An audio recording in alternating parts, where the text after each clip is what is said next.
जय जय श्री सीताराम। मानस जी में गोस्वामी जी लिखते हैं, बिनु विश्वास भगति नहीं, तेहि बिन दवहि न राम। राम कृपा बिनु सपने हूँ, जीव न लह विश्राम। बिनु विश्वास भगति नहीं। भक्ति की प्राप्ति बिना शरणागति के नहीं होती। और शरणागति शरणागति कभी भी सहज नहीं होती। हम कहते तो हैं कि हम शरणागत हैं, लेकिन शरणागत हो जाना केवल साधारण मनुष्य के लिए नहीं, भगवान के लिए भी कठिन हो जाता है। राम जी शरण देना तो जानते हैं, जो सबीत आवा शरणाई रखियो ताहि प्राण की नाई। लेकिन यदि राम जी को शरण लेनी पड़े तो इस परीक्षा में राम जी भी फेल हो जाते हैं। तो शरणागति इतनी सहज नहीं है। जैसे समुद्र मंथन का समय, राम जी सभी से विचार विमर्श करके, परामर्श करके समुद्र की शरण में जाते हैं, पूजा अर्चना करना प्रारंभ करते हैं और ये मन में सोचते हैं कि समुद्र की शरण जाएंगे तो समुद्र देव हमारी सहायता करेंगे, हमें मार्ग प्रदान करेंगे। लक्ष्मण जी को ये बात रघुनाथ जी की बिल्कुल पसंद नहीं आती है। मंत्र न यह लक्ष्मण मन भावा, राम बचन सुनी अति दुख पावा। लक्ष्मण जी बड़ी दुखी हुए। लक्ष्मण जी ने कहा कि नाथ देव कर कवन भरोसा, सोचिए बिंदु करिए मन रोषा। देवताओं क्या भरोसा, आप मन में क्रोध लेके आइए, अर्थात हमारा समय बहुत अधिक व्यर्थ हो रहा है, हमारा समय बीतता जा रहा है, इसलिए आप इतना सोच विचार मत कीजिए, तुरंत ही समुद्र को सुखा लीजिए। कादर मन को एक अदारा देव देव आलसी पुकारा। अब राम जी तो शरणागत होने के लिए है ना, राम जी तो शरण में जाने की तैयारी कर रहे हैं, लेकिन शरण में जाने के लिए क्या आवश्यक क्या है? बिनु विश्वास भक्ति नहीं। आप जिसकी शरण में जा रहे हैं उस पे पूर्ण विश्वास, उसका पूर्ण आश्रय, ये शरणागति की पहचान है। लेकिन राम जी को यहां पे समुद्र पर पूर्ण विश्वास नहीं है, ना ही समुद्र का पूर्ण आश्रय है। कैसे? सुनत भी हंसी बोले रघुवीरा, ऐसे ही करब धरहु मन धीरा। राम जी हंसने लगे और कहने लगे कि चिंता मत करो, ऐसा ही करेंगे। अर्थात मन में ये विचार है कि अगर सागर नहीं माना तो समुद्र को आज मैं सुखा ही दूंगा। ये शरणागति नहीं है। क्यों? क्योंकि यहां पे अपने बल का भरोसा आ गया, अपने पुरुषार्थ का भरोसा आ गया कि यदि मेरी बात नहीं मानी तो मैं ऐसा कर दूंगा। तो शरण में जाना ये सरल नहीं है, ये सहज नहीं है। किसी एक का हो जाना पूर्ण रूप से, पूर्ण भाव से, एक भरोसा, एक बल, एक आत्मविश्वास। राम जी के लिए भी शरण देना तो सरल है, लेकिन शरण में जाना उनके लिए भी कठिन हो जाता है। मेघनाद ने जब हनुमान जी महाराज को, है ना, ब्रह्मपाश में बांध दिया, तो ब्रह्मपाश तो मंत्रों से युक्त था, पतला सा एक धागा था, एक पतली रस्सी की तरह था। बांध दिया और बांध के उसने सैनिकों से कहा कि इस वानर को महाराज के दरबार में पेश किया जाए। इतना कह के मेघनाद चला गया। अब राक्षसों ने सोचा कि ये तो बड़ा भारी बलवान वानर है और ये इतने पतले रस्से में कैसे बांधा रहेगा। इतने पतले रस्से में ये तो रुकेगा नहीं, ये तो वो भी भाग जाएगा। तो उन सभी ने क्या किया, बड़े ही मोटे मोटे, बड़े ही भारी भारी रस्से लाए और उन रस्सों से श्री हनुमान जी महाराज को बांध दिया। और जैसे ही उन रस्सों से हनुमान जी महाराज को बांधा, वो जो ब्रह्मपाश था वो तुरंत अदृश्य हो गया। तुरंत ही अपना बंधन उसने खोल दिया, हनुमान जी बंधन मुक्त हो गए। इधर मेघनाथ को जब पता चला तो वो तुरंत आया और उसने कहा कि अरे मूर्ख, तुमने क्या कर दिया। वो पतली रस्सी नहीं थी, वो ब्रह्मपाश था, उसके बंधन से ये वानर मुक्त नहीं हो सकता था। लेकिन इन मोटे मोटे रस्सों में तुमने इसे बांधा है, ये इसके लिए कुछ नहीं है, ये अभी तोड़ देगा। ऐसा क्यों हुआ? क्योंकि ब्रह्मास्त्र किसी भी अन्य बंधन को स्वीकार नहीं करता। जो उसके बंधन में है वो उसके ही बंधन में है। यदि किसी अन्य का बंधन आ गया तो फिर वो उसको स्वीकार नहीं करता। यही बात शरणागति के संदर्भ में है। जब किसी के शरण में है तो फिर उसकी शरण में ही है। यदि मन से, वचन से, कर्म से किसी को दिखाने के माध्यम से, किसी को झूठा, कहते हैं ना, ये एक झूठा दिखावा करना, यदि दिखाने के माध्यम से, दिखावा करने से, ऊपरी मन से भी किसी से कह दिया अरे नहीं ऐसी बात, तो भी जो शरणागति है वो नष्ट हो जाती है।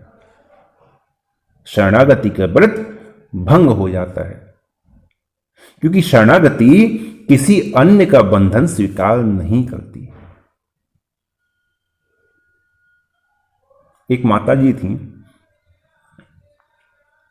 जब वृद्धावस्था की ओर बढ़ी तो जो पति था उनका शरीर पूरा हो गया, तो माता जी अयोध्या आ गई। अयोध्या आके एक आश्रम में रहने लगी। गुसाई जी थे, गुसाई जी से आदेश ले लिए, एक छोटी सी कुटिया उनके लिए बना दी गई। कुटिया में रहकर अपना भजन करने लगी।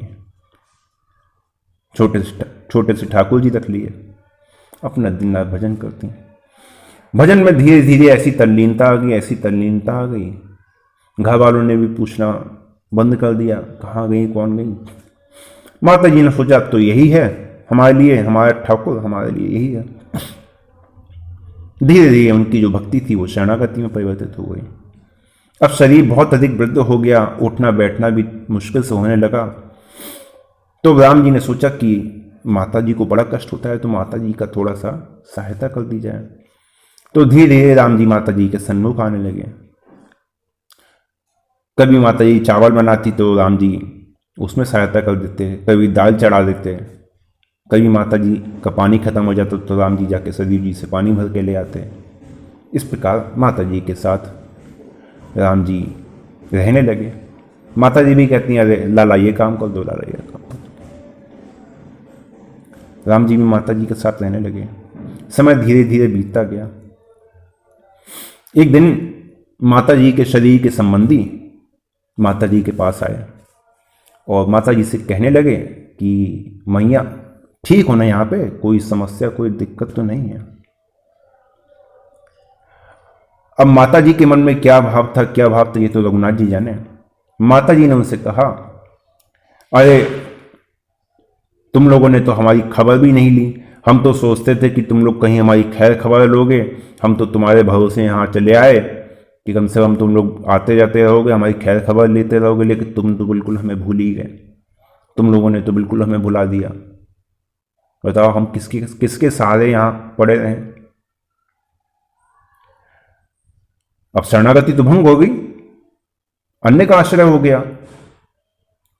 तो जो आया था तो उसने कहा कि देखो माता जी, अब काम धंधा है, बिजनेस है, अब आपके साथ तो कोई यहाँ नहीं रह सकता। हाँ, अगर आपको कुछ धन की जरूरत हो तो बताओ, हम थोड़ा पैसा वैसे तुम्हें दे जाएं। तो माता जी ने कहा कि गोसाई जी के आश्रम में रहते हैं तो हमारा हो जाता है, हमें तो धन की तो हमें जरूरत है नहीं। तो वो इतना कह के चला गया।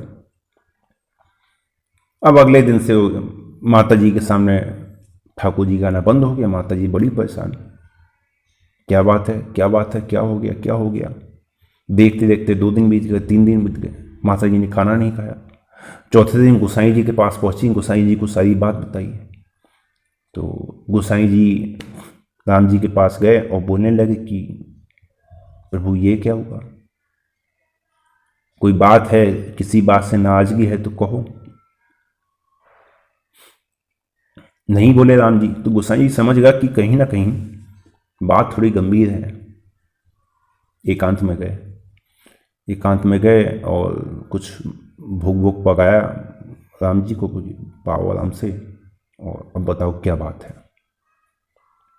तो राम जी ने पूरी बात विस्तार से बता दी कि हम तो समझते थे कि इनको हमारा ही सहारा है, ये हमारे ही भरोसे हैं और हमारे ही भरोसे यहाँ जी रही हैं, लेकिन ये तो अभी भी अपने परिवार के भरोसे हैं, उनके भरोसे हैं, तो अभी भी उनसे कह रहे हैं कि तुम्हारे भरोसे यहाँ पड़े हुए हैं, तो ऐसे तो फिर हम स्वीकार नहीं करते। तो गोसाई जी ने भांति भांति की बातें कह कि प्रभु आपकी ही माया है, जी प्रभु फंस जाता है, लेकिन प्रभु आपकी भक्त हैं, आपके ही भरोसे हैं यहाँ पे, आपके लिए ही तो आई, वरना क्यों आती अपना घर परिवार छोड़ के, इनको क्षमा कीजिए। राम जी ने क्षमा कर दिया। लीला पुनः अपनी जैसी लीला करते थे वैसी लीला प्रारंभ हो गई। लेकिन देखिए क्या हुआ, केवल वचन मात्र से गोसाई जी ने बाद में समझाया कि देखो ऐसी सी बात थी, तुमने कहा ना उनसे कि तुम्हारे ही भरोसे हम तो जहाँ चले आए थे कि तुम लोग हमें हालचाल लेते रहोगे।